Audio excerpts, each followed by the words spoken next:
Welcome to Ecclesia Principles, a biblical strategy for believers to engage in God's design for government with Ray Eppard.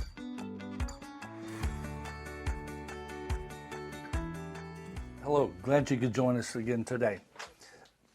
This week on Ecclesia Principles, what we're looking at is the principle of balancing self-government and centralization. We actually need both. But in our culture today, a lot of the centralization is pushing to get rid of the self-government because the self-government is the counterbalance to centralization. Centralization draws more and more power to it.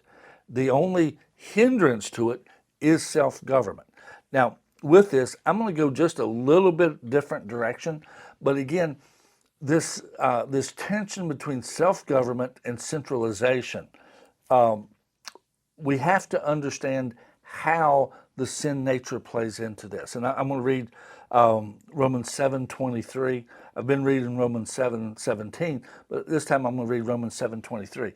But I see another law in my members, warring against the law of my mind and bringing me into captivity to the law of sin. That law of sin, that's the sin nature. He says, which is in my members.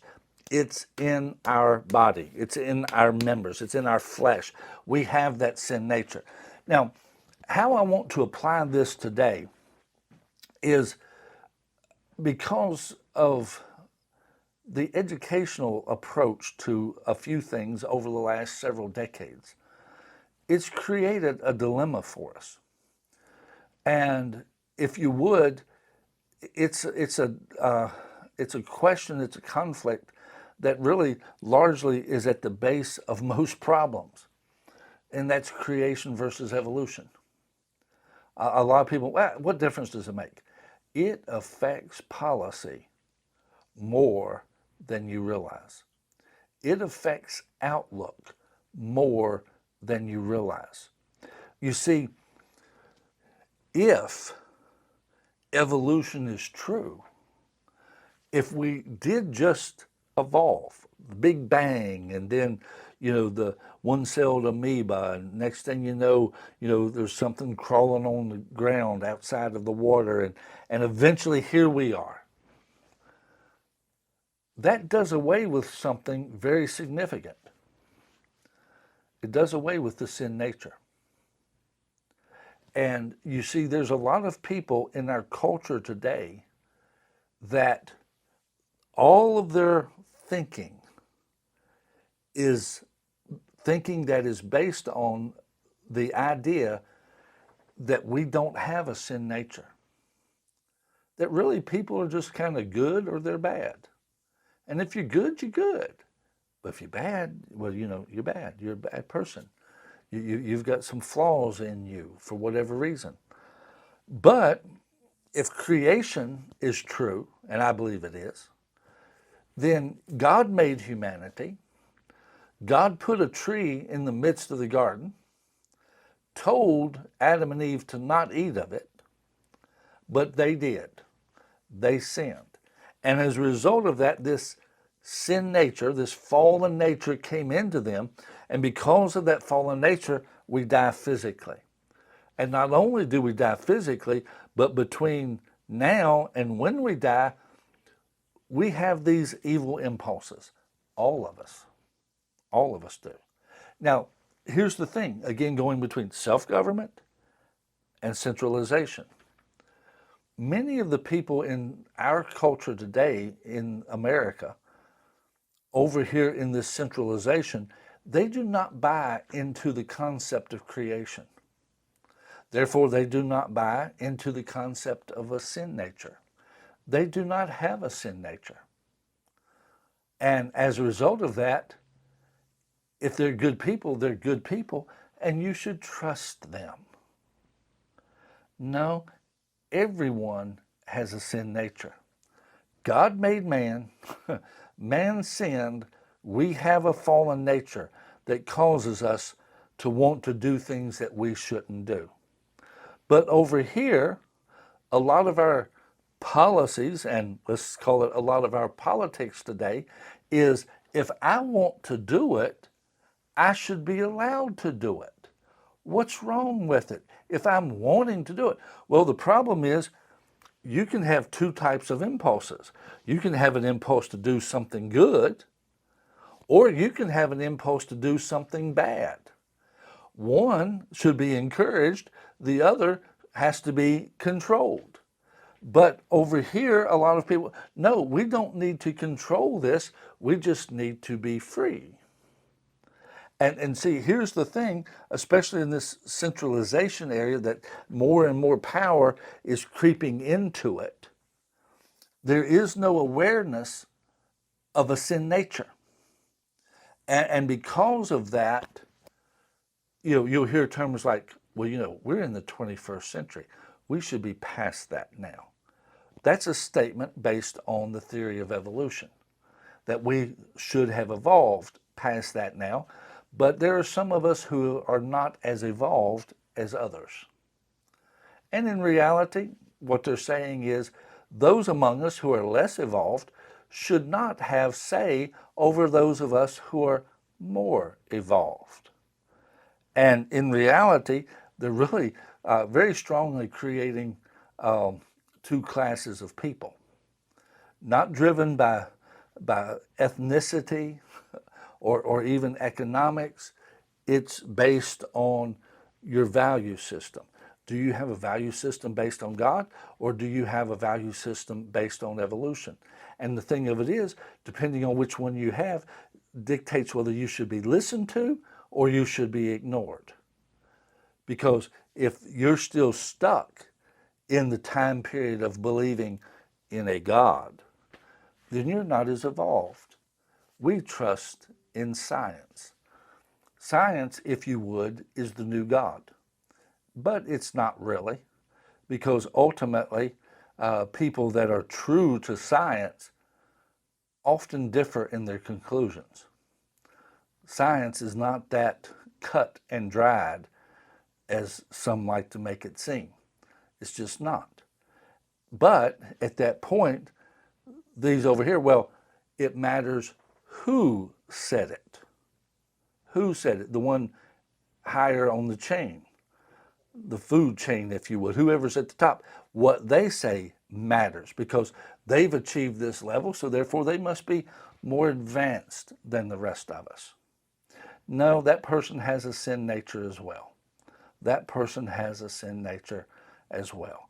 And the bottom line is that sin nature makes you do a lot of things. That sin nature will compel you to lie. That sin nature will compel you to steal. That sin nature will compel you to pull power to you that really should be given to someone else. That sin nature causes you to go after things that you should leave alone. But God's word tells us that we have a sin nature and that we need to put our flesh under. Now, in this, again, going back to the centralization and self-government, when we understand we have a sin nature, I need to govern myself. And the key to all forms of government is good self-government. You see, if I have good self-government, then I can have good family government because I will control and I'll monitor and I'll manage myself and my impulses. At that point, I can have good church government because, again, I'm not pushing for my own way. I'm not seeking my own rights or my own way and so forth. And so I can be a team player in a group.